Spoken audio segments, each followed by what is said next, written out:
Before we start our lesson today, let us ask God to guide us in our activity today. Okay, anyone who wants to lead a prayer? Yes, Abby?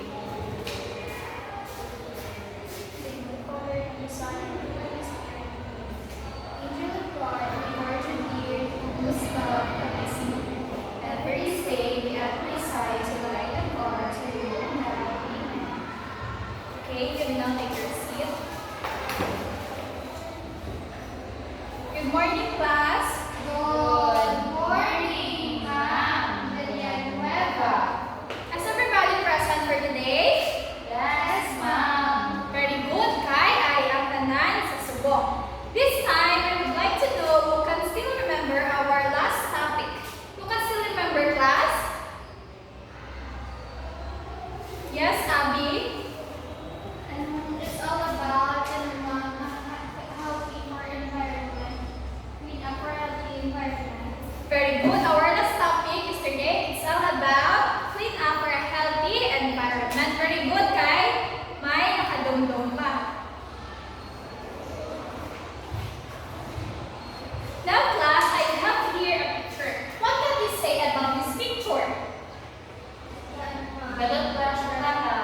Very good. Gapan, nag-brush ang bata. Do you think it is important to clean our teeth? Yes. Very good. Importante nga manindog kita sa aton nga unto para mangin ano, class? Tinlo. Very good. Mangin at tidlok. Now, class, I have an activity. All I have to do is to read the poem and I will ask you later about what the poem naging basa nyo.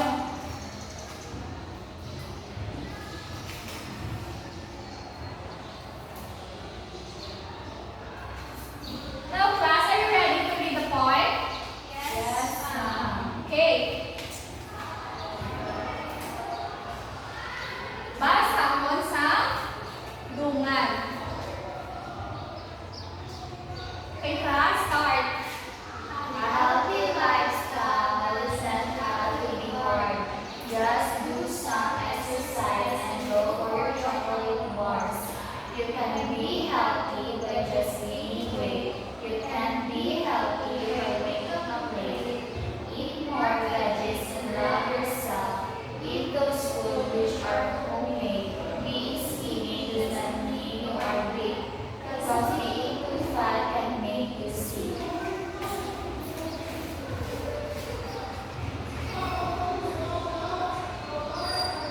Okay, very good. You're able to read it well.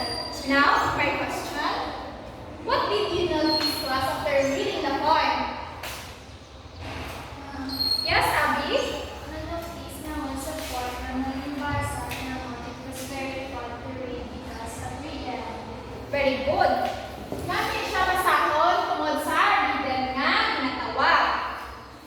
How about others? How can you see in the poem? Yes, Chloe? The point contains some healthy foods to eat and exercise. Okay, that's right. When we do exercise and eating healthy foods, what do you call that? Yes, Abby? A healthy lifestyle. Very good, a healthy lifestyle. Now, the title of the poem na ibasa niyo is all about a healthy lifestyle. And that is our topic for today.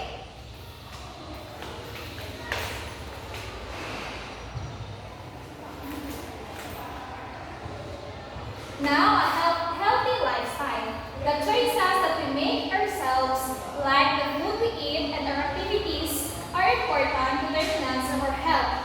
Our choices can make us healthy or prone to diseases. It is a choice to have a healthy living. Healthy lifestyle is one which helps to keep and improve one's health and well-being. Now, ang tinatawag ko ng healthy lifestyle, class, ano na siya ang mga desisyon na ginahimo ta sa aton kaugalingon, kung paano ta magkaon sa mga pagkaon na dapat nakaunon, kung paano ta mag-exercise, para makalikaw ta sa masakit nga ginatawag. Class, teaching nila mala? Yes, Ma'am. Very good.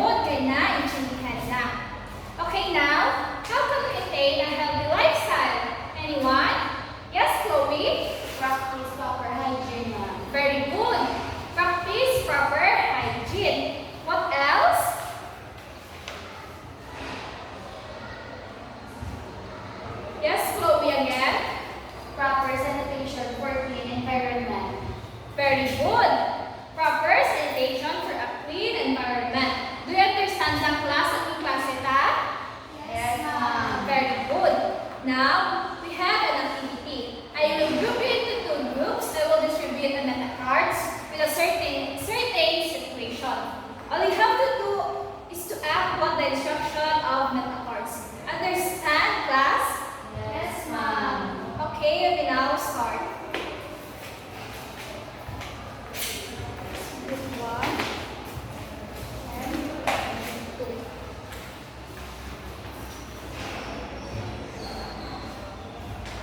I'll give you 10 minutes to prepare.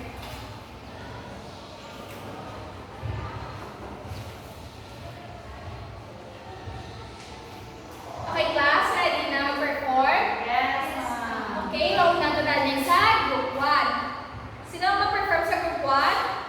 Yeah, si Abby. Basta ka na ang wala nakapagkam sa imong mga cards. So, proper hygiene will make before going to school. Okay. Ano? Sana pa example, ma'am. Oo, isa lang. Kapag yung brush. Gapan, mag-brush before mag-lakat sa eskwelahan. Very good. Next, sa group 2 naman ta.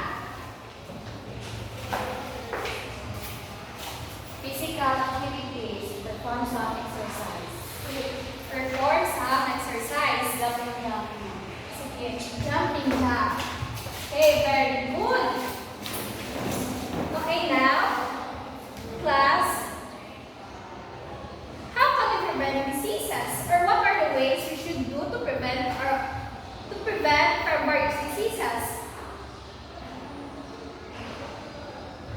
Kinanglan magkaon. Yes, Abby, please stand up.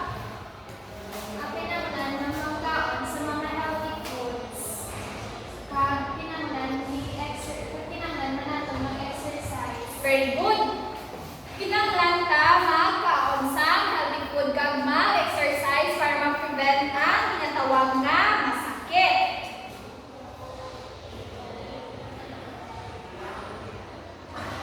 Class, a healthy lifestyle can be seen or adapt by performing exercise and healthy habits. Ang ginatawag ko ng healthy lifestyle, makita lang kung ang isang katao mag-exercise kaga kaon sa mga pagkaon nga healthy. Now, class, at our next activity, I have here a provided sheet. All you have to do is to evaluate your lifestyle by putting check to the box according to your daily activities.